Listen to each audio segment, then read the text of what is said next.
직장인이 빠르게 10억 이상 버는 방법, 이 세 가지 말고 없습니다. 바로 알려드리겠습니다. 내 경험에 비춰보면 단기간에 백만장자가 되는 방법은 세 가지다. 첫 번째, 부자와 결혼하는 것. 두 번째, 유망한 사업 아이템과 아이디어. 세 번째, 투자. 수많은 여성과 남성이 결혼을 통해 백만장자가 된다. 나는 그런 사례를 수도 없이 지켜보았다. 유망한 사업 아이템으로 부자가 된 사람으로는 누구보다 빌 게이츠가 떠오른다. 사업 아이디어 하나와 정확한 직관력으로 그는 30대의 미국 최고의 부자가 되었다. 나의 전문 분야는 항상 세 번째이자 마지막 방법인 투자이다. 지금까지 나는 외환, 원자재, 현물, 선물 등 거의 모든 영역에 투자를 했고 어떤 상황에서도 버텨냈다. 정치 상황이 요구하는 대로 호경기나 불경기에도 인플레이션이나 디플레이션이 있을 때도 가치 상승이나 가치 절하가 있던 때조차 말이다. 내일 무슨 일이 벌어질지 나는 모른다. 하지만 어제 그리고 오늘이 어땠는지는 잘 알고 있다. 1924년부터 지금까지 주식을 생각하지 않은 밤이 단 하룻밤도 없었다.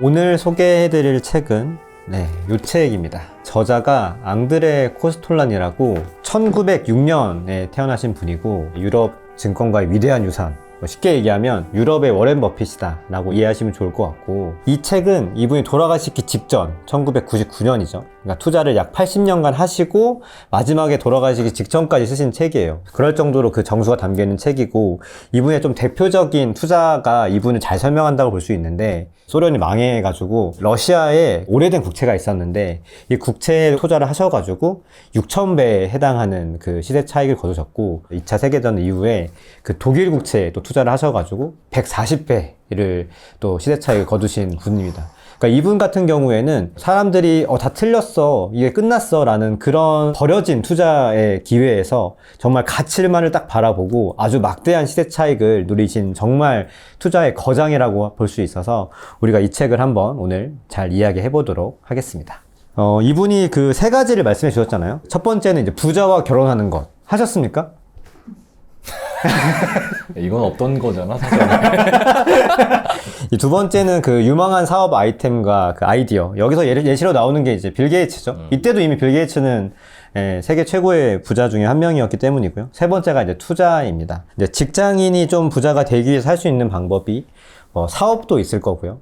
그리고 부업도 있을 거고, 그리고 지금 세 번째인 투자도 있을 거예요. 이 세 가지가 있는데 조금 개념이 다른 거가 있어서 그거를 좀 말씀드리려고요. 코스톨라니 할아버지가 얘기해 주신 게 백만장자 되려면 세 개래요. 하나는 부자랑 결혼을 해야 된대. 그러니까 이게 우리 이제 그런 얘기는 개인의 판단에 맡겨놓고 이게 방법이니까, 그러면 이런 생각을 해보는 거지. 내가 부자와 결혼할 수 있을까? 메타인지를 또 돌려보는 거야. 이제 이거 세 개를 한 번씩 해보자는 거예요, 우리. 그러니까 미혼이면 특히나 내가 부자와 결혼할 수 있을까? 부자와 결혼하려면 내가 어떤 다른 뭔가 매력, 치명적 매력을 갖고 있거나. 방금 제작진이 한 명이 웃었어요. 네. 압도적인 미모, 압도적인 기분이 미모. 좋지가 않죠. 기분이 굉장히, 그렇지. 농담이고요. 자, 치명적인 매력을 갖고 있거나, 이러면은 그럴 수 있겠죠. 가능성이 높아지죠. 네, 왜 예를 들어서 생각나는 게, 모 아나운서께서 재벌 그룹으로 또 시집을 가시면서, 그렇죠. 그분은 단번에 이제 백만장자가 되신 거죠. 맞아요. 그러니까 이렇게 되면 나한테 그런 매력이 있나? 그러면은 그것도 방법이 될 수 있다는 거죠. 쟤는 부잣집에 장가 들어서 부잣집에 시집 가서 이런 거, 그런 거 빼고 그냥 여기 나오는 걸로. 근데 내가 그게 아니잖아요? 자, 그럼 두 번째, 유망한 사업 아이템과 아이디어가 있는가? 근데 사실 코스톨라니 할아버지는 유망한 사업 아이템과 아이디어가 있으면 부자 될 수 있다고 하셨는데, 저는 이거는 아주 빙산의 일각이라 생각하고요. 결국에 사업을 성공시킬 수 있는 역량이 있느냐예요. 이거는 사업을 시작할 때 필요한 것들인 거고요. 그거를 현실화해서 부가가치를 만들어내서 그거를 성공시킬 수 있는 역량을 갖고 있느냐. 제가 이걸 해보니까 가장 중요한 역량은 강력한 팀을 구성하는 거라고 해야 될까요? 부업 같은 경우에는 투잡이거든요. 그러니까 잡이라는 게요, 여러분. 본질은 그거거든요. 내가 여기에 시간이든 에너지든 투입하지 않으면 반대급부인 돈이 오지 않는 거예요. 근데 부업도 마찬가지거든요. 그러니까 똑같은 1,000만 원의 가치가 있는데 월소득 1,000만 원이에요. A라는 사람, B라는 사람. 근데 A라는 사람은 잠깐 자리를 비운다고 하더라도 차질 없이 굴러갈 수 있는 이런 시스템을 갖춘 사람의 1,000만 원과 회사를 나가서 일해서 받는 월급 500만 원, 저녁 때 내가 또 부업을 해가지고 얻는 500만 원인 사람은 저는 다르다고 생각해요. 질적으로. 왜냐면 이 후자는 내가 출근하지 않고 내가 부업에 시간을 투자하지 않으면 돈이 안 나오거든요. 근데 저는 이제 투자를 했잖아요. 일단 부동산 책을 봐가지고 부동산 투자를 시작했고요. 지금은 제가 이걸 하면서 뭐 사업도 투자도 같이 이렇게 하게 되면서 이제 알게 된 것도 있지만, 근데 그때 당시로 돌아가 보면, 왜냐면 제가 월급쟁이 시절일 때로 돌아가야 여러분들이 또 힌트를 얻으실 수 있으니까. 내가 왜 부동산 투자했지 생각해보니까 그냥 너바나님 책을 읽어서. 저도 그렇게 시작을 했거든요. 저도 이제 너바나님 책을 읽으면서 아, 부동산을 해야 되겠다. 근데 제가 만약에 직장을 평생 다닐 수 있다라고 한다면 저는 투자도 안 했을 거예요. 직장을 평생 다닐 수 있다면. 굳이 부자가 되려고 하지도 않았을 거예요. 하지만 직장이라는 게 어느 정도 이렇게 마침표가 있는 거잖아요. 그리고 그 마침표라는 게 당할 수도 있는 그런 상황이 될 수가 있어서 그런 소득 절벽이나 노후 불안 이런 게 그런 좀 두려움이 컸었기 때문에 사업을 하기에는 말씀하신 것처럼 그러한 역량이나 또 관심 있는 부분 이런 게 또 없었고, 주변에 직장을 다니면서 사업을 성공을 한 사람을 못 봤어요. 제 주변에서. 맞아. 근데 부동산은 그래도 뭐 똘똘한 채로 옮기신 분도 계셨고, 또 이렇게 또 추가적으로 집을 이제 매수하셔가지고 그걸로 인해서 자산을 불려가는 경우는 그래도 주변에서 간혹 본 적이 있었기 때문에, 주식은 제가 이미 한번 말아 먹어보고 그리고 나서 아, 이건 내가 아니구나 라는 생각을 하면서 유독 더 어려웠던 것 같아요. 저는 뭔가를 이렇게 숫자적으로 분석하고 이런 게 좀 저는 좀 잘 안 맞았던 것 같아요. 그래서 물론 부동산도 분석을 해야 되는 부분이 있었지만, 그래도 집을 샀던 아니면 또 이렇게 임대를 살아봤던 그런 경험치들이 있었기 때문에 오히려 부동산을 좀 접근을 하기가 좀 더 수월했었던 것 같아요. 저 같은 경우는. 한 번쯤은 생각을 해봐야 될 것 같아요. 그러니까 내가 어떤 사람인가. 대표적인 투자 수단 2개, 주식과 부동산 나눠서 해야 될 것 같은데, 제가 또 주식 투자자 알지 않습니까? 당산동에 있는 워렌 버핏 알잖아요. 실생활에서 투자 접근하라고 하잖아요. 뭐 예를 들어서 뭐 배가 아파서 소화제를 찾는데 먹었는데 너무 좋은 거야. 이거 너무 지금까지 먹었던 소화제와는 너무 다른데? 검색을 해봐. 막 사람들 극찬이 막 있어. 제약회사 봤더니 뭐 유한양행, 뭐 동아제약 이런 유명한 회사가 아니라 작은 회사야. 찾고 들어가요, 이제. 여기서 필요한 게 지적인 부지런함이라고 해야 되나? 엄청 머리를 많이 써야 돼, 첫 번째. 근데 두 번째는 자기는 이미 그런 생각이 들면 돈을 벌지도 모른다는 마음 때문에 막 두근두근 할 거 아니에요? 근데 이거를 하나라도 두 개라도 세 개라도 거스를 수 있을 만한 부정적인 시그널들이 있다, 그 회사에. 그럼 그 마음을 탁 접을 수 있는 결단력과 절제력이 있어야 돼. 내가 본 주식 투자 성공한 사람들은. 그러니까 내가 그런 류의 사람이다. 나는 막 일일비하지 않고 머리를 굴리면서 계속 집요하게 파고 들어가는 거 좋아한다. 그러면 전 주식 투자 하셔도 괜찮지 않을까. 부동산 투자, 제가 했던 부동산 투자는 어떠냐면 단연코 근면함입니다. 그리고 절제력 이라고 생각해요. 왜냐면 부동산 투자는 시기를 잘 맞추고 잘 인내하고 힘든 거를 감내할 줄 알고, 그러니까 힘든 거라는 게 육체적 힘든 것도 마찬가지예요. 그 다음에 절제력을 갖고 있다. 예를 들면은 내가 오늘 해야 될 걸 내일로 미루지 않는다. 이걸 할 수 있다, 나는. 어느 정도는. 그런 분들이면은 부동산 투자에 어울린다 생각하고, 흔히 얘기하는 뭐 뛰어난 두뇌 이런 거는 부동산에는 별로 필요 없는 것 같아요. 제가 한 거 보면은 네, 그런 건 필요 없어요. 아니. 아니, 내가 이게 왜 그랬냐면은 내가 옛날에 투자할 때 한번, 나 아직도 기억나, 그분. 안양에 투자를 하고 임대가 안 나왔어요. 그래서 임대 내려고 부동산 돌아다니면서 막 부동산 갔는데 어떤 아주머니가 앉아 있는 거예요. 다리 꼬고 앉아서 이렇게 커피 마시고 있는데 그냥 아줌마야. 막 화려하지도 않아. 얘기를 하는데 제가 이렇게 전단지를 드렸거든요, 그때. 근데 갑자기 앉아 계시다가 그거 나도 봐도 돼요? 그러는 거예요. 그래갖고 드렸어요. 그랬더니 이렇게 하면은 임대 안 나가요. 그러는 거예요. 그래갖고 뭔가 느낌이, 이분 뭐지? 그럼 어떻게 해야지 임대가 나갈까요? 그러니까 이렇게 하지 마시고요. 이쁘게 만들 필요가 없어요. 그냥 가격, 동호수, 그다음에 집 상태 그냥 큰 사진 하나만 이렇게 해가지고 하시거나 그렇게 하시는 게 좋아요. 예쁘게 만들면 안 보이잖아, 글씨가. 그리고 집이 진짜로 이렇게 되어 있어요? 네, 저 수리는 다 해놨습니다. 그러니까, 그래도 좀 할 줄 아시네? 내가 앉았어. 서 있다가. 그러면서 앉았어. 뭔가 배울 게 있을 것 같아갖고. 막 물어봤는데 이분이 투자를 엄청 오래, 80년대부터 하셨대요. 예, 주택 투자를. 그리고 자기가 이제 공사도 직접 한대. 그래서 자기 차에 타일 쪼개는 기계가 들어있다는 거야. 진짜요? 그런데 진짜요라고 하니까 못 믿나 보네. 보여줄까? 그러더니 바로 앞에 차가 대져 있었거든. 나가서 들고 와. 트렁크 열고. 그거 보면서 그분이 저한테 해주셨던 얘기가 있어요. 뭐라고 했냐면 내가 중학교밖에 못 나왔어. 보니까 이런 거 할 사람이 아닌 것 같은데 샌님 같은데 그러는 거야 나한테. 그래갖고 아닙니다. 그러니까 회사 다녀요? 네. 회사 어디 다녀요? 저 뭐 어디 삼성화재 다닙니다. 좋은 회사 다니시네. 똑똑한 분이 왜 이런 거를 해? 똑똑한 사람들은 이런 거 안 하고 주식 투자하고 그런 거 아니야? 막 이렇게 얘기하셨어요. 그러면서 자기는 자기가 하나도 똑똑하지 않은데 부동산 투자하면서 중요하게 생각하는 게 있다고 얘기해 줬거든요. 그게 저한테 얘기했던 그 근면함이에요. 근면함. 그리고 두 번째로 얘기하셨던 게 절제력. 세 번째 마지막으로 그분이 얘기하셨던 게 팔랑귀가 아니어야 된대. 근데 내가 그때는 그런가 보다 했거든. 투자를 10년 하면서 내가 느꼈어. 그 말 맞다. 그 말이 진짜 맞다. 그래서 여러분들께 내가 이 중에 과연 난 빨리 부자 되고 싶은데 뭘 해야 될까 고민하시는 분들은 이런 거 기준으로 결정 한번 해보셔도 괜찮지 않을까라는 생각이 들었어요. 그러면 이제 여기까지 하면은 사람들이 그런다? 알겠고요. 저는 마음을 정했습니다. 너나님. 전 머리가 좋은 것도 아니고 그렇지만 근면하고 저는 뚝심 있게 한번 해볼 수 있습니다. 제 별명이 전뚝심입니다. 그러니까 투자로 돈을 벌려면 어떻게 해야 될까요? 이런 얘기 하거든요. 어떻게 해야 될 것 같아요? 내가 이 질문을 엊그저께 받았거든.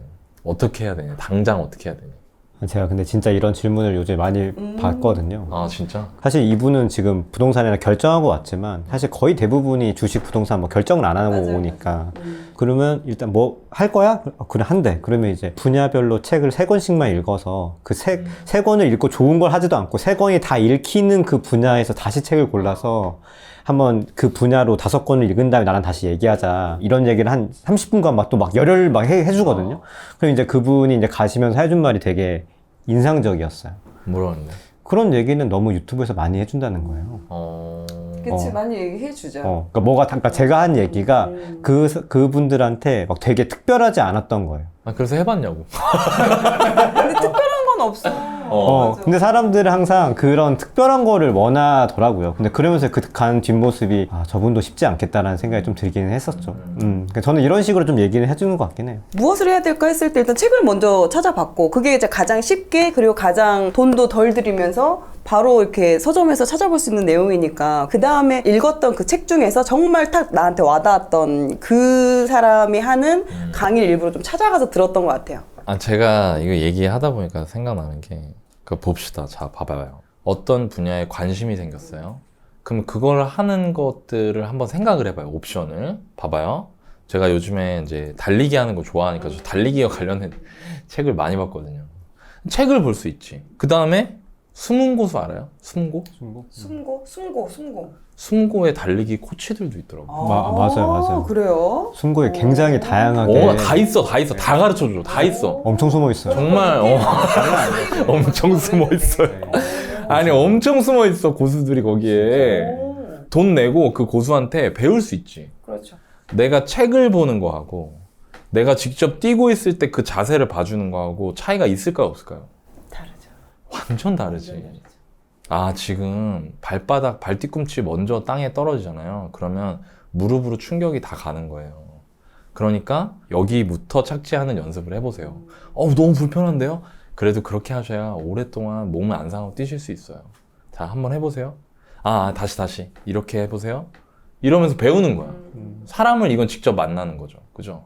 근데 만약에 또 중간 단계가 있어. 뭐가 있냐면 그 숨은 고수가 줌을 키는 거야. 그리고 나를 1대1로 해주는 게 아니고 여기에 한 40명이 이렇게 깔려있어. 줌에. 강의 형식으로. 이거 3개예요.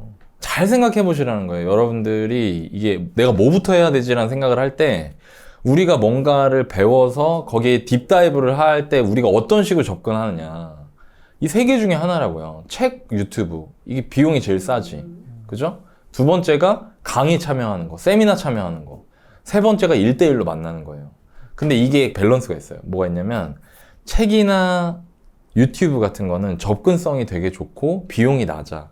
그렇지만 제한적이야. 상당히 제한적이야. 그걸 통해서 내가 모든 걸 다 얻을 수는 없어. 뭐 어떤 분들 책만 보면 된다 그러는데 글쎄요. 저는 제 경험상 그렇지 않았던 것 같아요. 두 번째는 강의를 듣는 거예요. 세 번째 1대1로 만나는 거지. 근데 1대1로 만나는 건 어떠냐면 대부분 비용이 비싸. 그렇죠. 많이. 왜? 그 사람의 시간을 온전히 나한테 쏟게 만들어야 되는데 내가 원하는 수준이 높으면 높을수록 그 사람이 고수일 거 아니에요. 그 사람이 1시간당 버는 돈이 얼만데 나를 만나주려면 그에 상응하는 만큼 지불해야 될 거 아니에요. 이게 자본주의잖아. 그러니까 그 중간 단계가 뭐냐면 강의인 거죠. 강의는 쉽게 말하면 그 강사 혹은 고수를 공동 구매하는 거예요. 그러네요. 그러니까 쪼개서 사는 거야. 그 사람의 시간을. 그러니까 이 세 가지 중에 하나거든요. 그래서 저는 여러분들께 말씀드리고 싶은 건 첫 번째는 내가 아직 긴가민가 하잖아. 뭐 해야 될지 모르겠잖아. 그러면 책 읽는 게 맞아. 왜? 처음부터 막 비용을 많이 들일 필요는 없잖아. 나도 그랬으니까. 나도 달리기 책부터 봤거든. 코치는 나중에 만나고. 그러다가 이제 이걸 통해서 내가 더 이상 발전할 수가 없어. 다 아는 얘기야. 책 봐도. 근데 여전히 나는 내가 원하는 걸 얻지 못했어. 그러면 그때는 강의로 넘어가는 거예요. 그 강사를 공동 구매하는 거야. 그 다음에도 이제 내가 거의 원포인트 남았다. 이거 하나만 제대로 하면 이제 더 이상 남의 도움이 필요 없는 수준까지 왔다. 그러면은 그 사람한테 큰 비용을 주고라도 그 사람 만나보는 거지. 제가 가끔 그거 보면서 웃었어요. 버핏과의 점심 식사 있잖아. 그거 얼마라 그랬지? 260억인가 50억인가. 잘 생각해보라고. 왜 그럴까? 그러니까 돈이 있는 사람들은 이 사람하고 2시간 동안 밥 먹는 게 260억보다 나한테 더 돌아올 것 같다고 생각하니까 만나는 거잖아요. 그게 마지막 퍼즐이라고 여기는 거죠. 맞아, 퍼즐이지. 근데 되게 재밌는 게 있어. 아무것도 모르는 상태에서 버핏한테 260억을 줄 수는 없다는 거야. 내가 이것저것 많이 해보고 고민이 된 상태에서 그 원포인트를 물어본다는 거야. 그러니까 내가 시행착오를 미리 겪은 상태에서 해야 극대화가 되는 거야, 효과가. 그러니까 저는 이거를 여러분들께 말씀을 드리고 싶고, 또 반대로 내가 아무것도 몰라.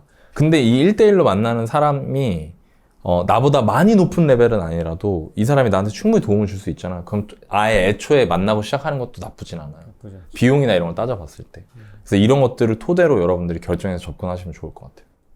근데 보통은 운동을 배우는 거에 대해서 예를 들어서 뭐 골프를 배울 때는 당연히 책을 보고 그 다음에 또 이제 연습을 하고 코칭을 받고 그리고 현장에 나가고 이렇게 운동을 배우는 거에 대해서는 대부분 너무나 잘 알고 계시는데 투자에 대해서는 오히려 이거 배우는 것보다는 누군가한테 좀 의지를 하려고 하는 게 오히려 좀 많아서 그거에 대한 폐해가 더 큰 것 같아요. 오히려. 나는 그 차이를 알 것 같아. 이제 골프나 운동 같은 거는 그 행위의 목적, 그 행위의 즐거움이 내가 직접 수행할 때만 느낄 수 있어.